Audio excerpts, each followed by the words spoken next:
I really hate to do this, but you're Joan Collins, aren't you? Yes, I am. Oh! I Please knew check it. the representative baggage claim area. I knew it. Could I please have your autograph, Miss Collins?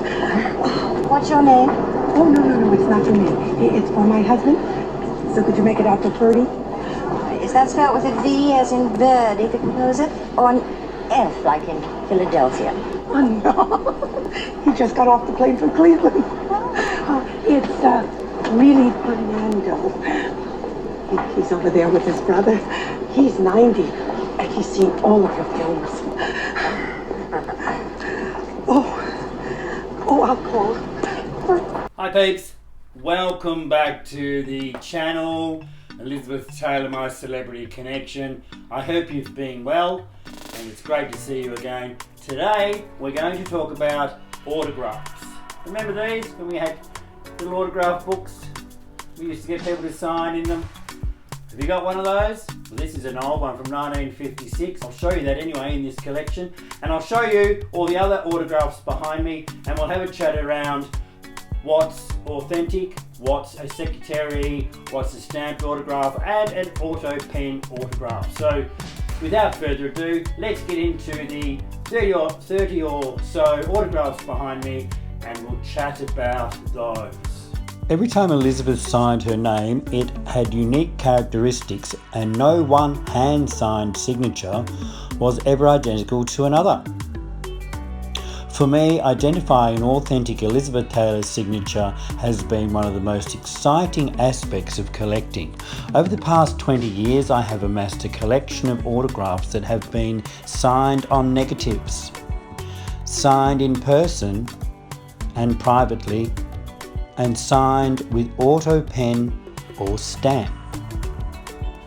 During this time of collecting Elizabeth Taylor autographs, I have thoroughly enjoyed the detective work that comes with discerning a fake from the real deal. Many celebrities, politicians and public figures receive hundreds and thousands, sometimes thousands of letters a day, many of which request a personal reply, and in many instances this cannot be humanly possible. So let's take a dive into the collection of Elizabeth Taylor autographs here and see if we can work out which ones are which. Obviously there's a few auto pen autographs in the collection, and the first auto pen signature duplicating machine was developed by an Englishman named John Isaac Hawkins. And one of the very first users of the auto pen machine was Thomas Jefferson in 1904. The auto pen machine uses a signature template that the user signs, and then the machine duplicates or reproduces the signature where it can often be just indistinguished from an original signature. Of course, there are other signatures. Some are actually signed on a negative of an image, so that when the photo is printed or produced, it automatically will have the celebrity or the person's signature on the photograph. One great way to tell whether the signature is the real deal is to flip the signed photograph or paper over and hold it to the light. The bleeding through of the ink is known as recto, and is definitely a sign your autograph is authentic. An auto pen signature, however, is usually identical each and every time. It is usually static when it hits the photo or the paper rather than flowing like a real signature. Auto pen signatures will start with a dot and usually end with a dot, something you don't get with a freehand signature. Try it and you'll see what I mean. Search for an item that has been inscribed without a previous collector's name, as this is usually a guaranteed sign that the signature is genuine. Here are a few more examples of what I believe to be genuine signatures. Some have come from specific collectors and have also been authenticated. So that is also another way to guarantee that that is an authentic signature. If you get a certificate of authenticity along with the signature or the photograph. Then we have a stamped autograph, which is obviously stamped because it tends to smudge or bleed across the photograph, and it doesn't have an imprint, so when you hold it up to the light that you can't see there's been any pressure applied, so that's usually a stamped autograph. Another type of autograph you might get could be a secretarial signature, and in order to determine the difference between a genuine Elizabeth signature and one of her secretary, you will need to probably gather a file of many examples like I have over the years. So I've been able to compare signatures, obviously stamped, auto-penned, authentic and secretarial. Usually the difference in handwriting characteristics of a genuine and secretarial is easily identifiable. Another giveaway that a signature may not be authentic if it is presented in exactly the same place on every photograph that you collect. So in this instance there is a variety of different places the signature appears: in the centre, the top, the bottom, the left, the right. So you're quite sort of guaranteed that these signatures from Elizabeth are authentic. However, there are other things that you can identify with a signature, and it's the thickness and pressure of the signature, which will often be the same thickness or pressure throughout the signature. So this is usually a great giveaway immediately, because when you actually sign a signature yourself, it's very hard to achieve the same thickness and pressure when you're adjusting the position of your hand while signing your signature.